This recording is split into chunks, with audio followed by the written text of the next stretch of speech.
Japan എന്ന് പറഞ്ഞാൽ കൺവീനിയൻസിൻ്റെ മറ്റൊരു പേര് തന്നെയാണ്. എൻ്റെ പല ജപ്പാൻ വീഡിയോസിലും ഞാൻ ഇടയ്ക്കിടയ്ക്ക് പറയുന്ന ഒരു കാര്യമാണ് ഇവിടെയുള്ള കൺവീനിയൻസിനെ കുറിച്ച്. അതുപോലെ തന്നെ ഫേമസ് ആണ് ജപ്പാനിലെ കൺവീനിയൻസ് സ്റ്റോഴ്സും. 7-Eleven, ലോസൺ, ഫാമിലി മാർട്ട് അങ്ങനെ വെറൈറ്റി സ്റ്റോഴ്സ് ഇവിടെ വളരെ പോപ്പുലറാണ്. ജപ്പാനിലിപ്പോൾ നല്ല രസമുള്ള ക്ലൈമറ്റ് ഒക്കെയാണ്. അപ്പോൾ ഇന്നത്തെ എൻ്റെ വർക്കൗട്ട് കഴിഞ്ഞപ്പോൾ നല്ല റിഫ്രഷിംഗ് ആയിട്ടുള്ള എന്തെങ്കിലുമൊക്കെ കുടിക്കാൻ തോന്നി.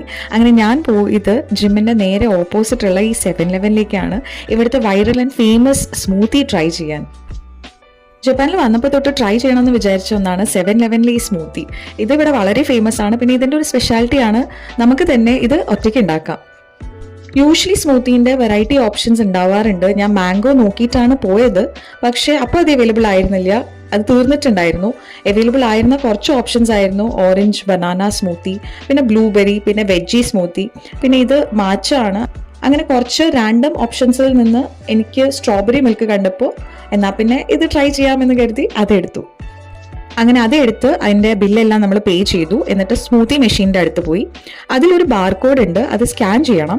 സ്കാൻ ചെയ്ത് കഴിഞ്ഞ് കപ്പിൻ്റെ മുകളിലുള്ള ഒരു പാക്കേജ്ഡ് കവർ അത് മാറ്റി നമ്മൾ ഈ ഗ്ലാസ് മെഷീൻ്റെ അകത്തേക്ക് വെക്കണം. ഇനി നമ്മൾ ഡിസ്പ്ലേയിൽ വരുന്ന ഇൻസ്ട്രക്ഷൻസ് എല്ലാം ഫോളോ ചെയ്യണം. അത് കഴിഞ്ഞാൽ കപ്പ് അകത്ത് പോയി ബ്ലെൻഡിങ് പ്രോസസ്സ് സ്റ്റാർട്ട് ആവും. ഒരു 3 to 4 മിനിറ്റ്സ് വെയിറ്റ് ചെയ്യണം. അതിൻ്റെ ഫുൾ പ്രോസസ്സ് നമുക്ക് കാണാൻ പറ്റൂട്ടോ. ഫ്രൂട്ട്സ് ബ്ലെൻഡ് ആവുന്നതും സ്മൂത്തി റെഡി ആവുന്നതും എല്ലാം കാണാം. ഇതിൻ്റെ ഒരു ബെസ്റ്റ് പാർട്ട് എന്താണെന്ന് വെച്ചാൽ ഇതിൽ ആഡഡ് ഷുഗറോ കളേഴ്സ് പ്രിസർവേറ്റീവ്സ് ഒന്നും തന്നെ ഇല്ല. പ്യോർ ഫ്രൂട്ട്സ് മാത്രമാണ് ഇതിൽ. അതും നമ്മൾ തന്നെ ചെയ്യുന്നത് കൊണ്ട് പിന്നെ കൈകൊണ്ട് തൊടാതെ കൂടി ആവുമ്പോൾ നല്ലൊരു ഫ്രഷ് ആയിട്ടുള്ളൊരു ഫീൽ ആയിരിക്കും. അങ്ങനെ സ്മൂത്തി റെഡിയായി. ഇനി അത് നമുക്ക് എടുക്കാം.